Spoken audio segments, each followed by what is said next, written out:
उत्पत्ति अध्याय 31। याकूब का लाबान के पास से भागना। फिर लाबान के पुत्रों की ये बातें याकूब के सुनने में आई।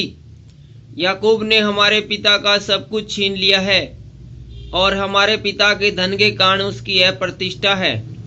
और याकूब ने लाबान के मुख पर दृष्टि की और ताड़ लिया कि वह उसके प्रति पहले के समान नहीं है।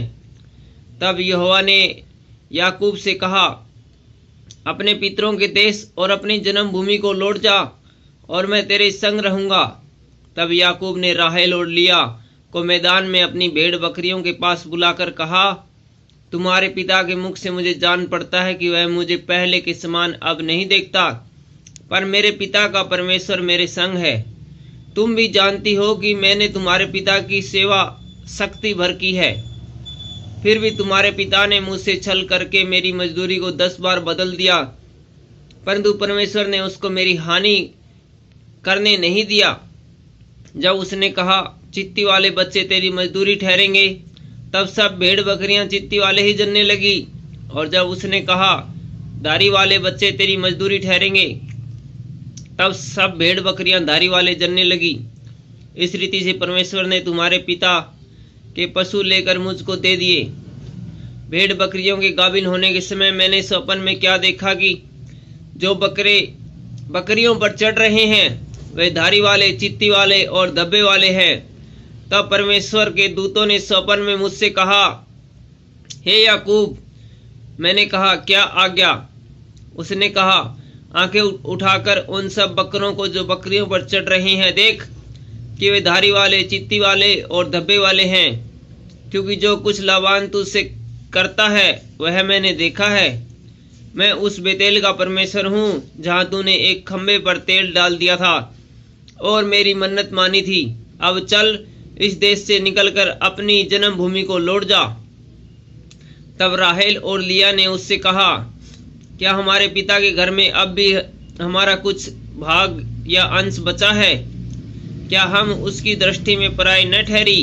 देख, उसने हमको तो बेच डाला और हमारे रुपये को खा बैठा है। इसलिए परमेश्वर ने हमारे पिता का जितना धन ले लिया है वह हमारा और हमारे बच्चों का है।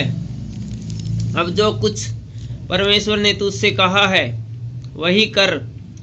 तब याकूब ने अपने बच्चों और स्त्रियों को ऊँटों पर चढ़ाया और जितने पशुओं को वह पद्दनराम में इकट्ठा करके धनाढ्य हो गया था, सबको कनान में अपने पिता इसहाक के पास जाने के विचार से अपने साथ ले लिया। लाबान अपनी भेड़ों का ऊन कतरने के लिए चला गया था और राहेल अपने पिता के ग्रह देवताओं को चुरा ले गई।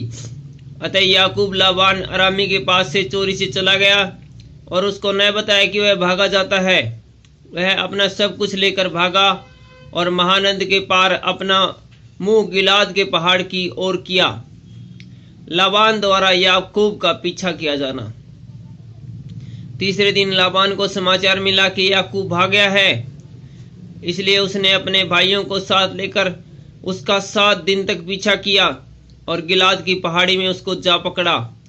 परंतु परमेश्वर ने रात के स्वप्न में अरामी लाबान के पास आकर कहा, सावधान रह, तू याकूब से न तो भला कहना और न बुरा। और लाबान याकूब के पास पहुंच गया। याकूब अपना तंबू गिलाद नामक पहाड़ी देश में खड़ा किए पड़ा था और लाबान ने भी अपने भाइयों के साथ अपना तंबू उसी पहाड़ी देश में खड़ा किया। तब लाबान याकूब से कहने लगा, तूने यह क्या किया कि मेरे पास से चोरी से चला आया और मेरी बेटियों को ऐसे ले आया मानो तलवार के बल से बंदी बनाई गई हो? तू क्यों चुपके से भाग आया और मुझसे बिना कुछ कहे मेरे पास से चोरी से चला आया? नहीं तो मैं तुझे आनंद के साथ मृदंग और वीणा बजवाते और गीत गवाते विदा करता। तूने तो मुझे अपने बेटे बेटियों को चूमने तक नहीं दिया। तूने मूर्खता की है। तुम लोगों की हानि करने की शक्ति मेरे हाथ में तो है, पर तुम्हारे पिता के परमेश्वर ने मुझसे बीती रात स्वप्न में कहा, सावधान रह, याकूब से न तो भला कहना और न बुरा। भला अब तू अपने पिता के घर का बड़ा अभिलाषी होकर चला आया तो चला आया, पर मेरे देवताओं को तू क्यों चुरा ले आया है? याकूब ने लाबान को उत्तर दिया, मैं यह सोचकर डर गया था कि कहीं तू अपनी बेटियों को मुझसे छीन न ले। जिस किसी के पास तू अपने देवताओं को पाए वह जीवित न बचेगा। मेरे पास तेरा जो कुछ निकले उसे भाई बंधुओं के सामने पहचान कर ले ले, क्योंकि याकूब न जानता था कि राहेल ग्रह देवताओं को चुरा ले आई है।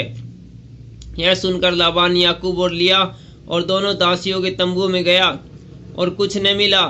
तब लिया के तंबू में से निकलकर राहेल के तंबू में गया। राहेल तो ग्रह देवताओं को ऊंट की काठी में रख के उन पर बैठी थी। लाबान ने उसके सारे तंबू में टटोलने पर भी उन्हें न पाया। राहेल ने अपने पिता से कहा, हे मेरे प्रभु, इससे अप्रसन्न न हो कि मैं तेरे सामने नहीं उठी, क्योंकि मैं मासिक धर्म से हूँ। अतः उसे ढूंढने पर भी ग्रह देवता न मिले। तब याकूब क्रोधित होकर लाबान से झगड़ने लगा और कहा, मेरा क्या अपराध है, मेरा क्या पाप है कि तूने इतना क्रोधित होकर मेरा पीछा किया है। तूने जो मेरी सारी सामग्री को टटोल कर देखा, तो तुझको अपने घर की सारी सामग्री में से क्या मिला? कुछ मिला हो तो उसको यहाँ अपने और मेरे भाइयों के सामने रख दे और वे हम दोनों के बीच न्याय करें। इन 20 वर्षों तक मैं तेरे पास रहा, उनमें न तो तेरी भेड़ बकरियों के गर्भ गिरे और न तेरे मेढ़ों का मांस मैंने कभी खाया। जिसे बनेले जंतुओं ने फाड़ डाला उसको मैं तेरे पास न लाता था। उसकी हानि मैं ही उठाता था, चाहे दिन को चोरी जाता हो या रात को, तो मुझसे ही उसको ले लेता था। मेरी तो यह दशा थी कि दिन को तो घाम और रात को पाला मुझे खा गया और नींद मेरी आंखों से भाग जाती थी। 20 वर्ष तक मैंने तेरे घर में रहा। 14 वर्ष तो मैंने तेरी दोनों बेटियों के लिए और 6 वर्ष तेरी भेड़ बकरियों के लिए सेवा की, और तूने मेरी मजदूरी को 10 बार बदल डाला। मेरे पिता का परमेश्वर अर्थात अब्राहम का परमेश्वर, जिसका भय इसहाक भी मानता है, यदि मेरी ओर न होता तो निश्चय तू मुझे छूचे हाथ जाने देता। मेरे दुख और मेरे हाथों के परिश्रम को देखकर परमेश्वर ने बीती रात सपन में तुझे डांटा। याकूब और लाबान के बीच संधि। लाबान ने याकूब से कहा, ये बेटियां तो मेरी ही है और ये बच्चे भी मेरे हैं और ये भेड़ बकरियां भी मेरी ही है, और जो कुछ तुझे देख पड़ता है वह सब मेरा ही है। पर तू अब मैं अपनी इन बेटियों और इनकी संतान से क्या कर सकता हूँ? अब आ, मैं और तू दोनों आपस में वाचा बांधे और वह मेरे और तेरे बीच साक्षी ठहरे। तब याकूब ने एक पत्थर लेकर उसका खंभा खड़ा किया। तब याकूब ने अपने भाई बंधुओं से कहा, पत्थर इकट्ठा करो। यह सुनकर उन्होंने पत्थर इकट्ठा करके एक ढेर लगाया और वही ढेर के पास उन्होंने भोजन किया। उस ढेर का नाम लाबान ने तो यजर शहादुहा था, पर याकूब ने गिलियाद रखा। लाबान ने कहा, यह ढेर आज से मेरे और तेरे बीच साक्षी रहेगा। इस कारण उसका नाम गिलियाद रखा गया, और मिज्पा भी, क्योंकि उसने कहा, जब हम एक दूसरे से दूर रहें तब यहोवा मेरी और तेरी देखभाल करता रहे। यदि तू मेरी बेटियों को दुख दे या उनके सिवाय और स्त्रियां ब्याह ले, तो हमारे साथ कोई मनुष्य न तो रहेगा, पर देख, मेरे और तेरे बीच में परमेश्वर साक्षी रहेगा। फिर लाबान ने याकूब से कहा, इस ढेर को देख और इस खंबे को भी देख, जिनको मैंने अपने और तेरे बीच में खड़ा किया है। यह ढेर और खंबा दोनों इस बात के साक्षी रहे कि हानि करने के विचार से न तो मैं इस ढेर को पार करके तेरे पास जाऊंगा और न तू इस ढेर और इस खंबे को पार करके मेरे पास आएगा। अब्राहम और नाहोर उसके पिता तीनों का जो परमेश्वर है, वही हम दोनों के बीच न्याय करे। तब याकूब ने उसकी शपथ खाई, जिसका भय उसका पिता इसहाक मानता था। और याकूब ने उस पहाड़ पर मेलबलि चढ़ाया और अपने भाई बंधुओं को भोजन करने के लिए बुलाया। तब उन्होंने भोजन करके पहाड़ पर रात बिताई। भोर को लाबान उठा और अपने बेटे बेटियों को चूमकर आशीर्वाद देकर चल दिया और अपने स्थान को लौट गया। Thank you.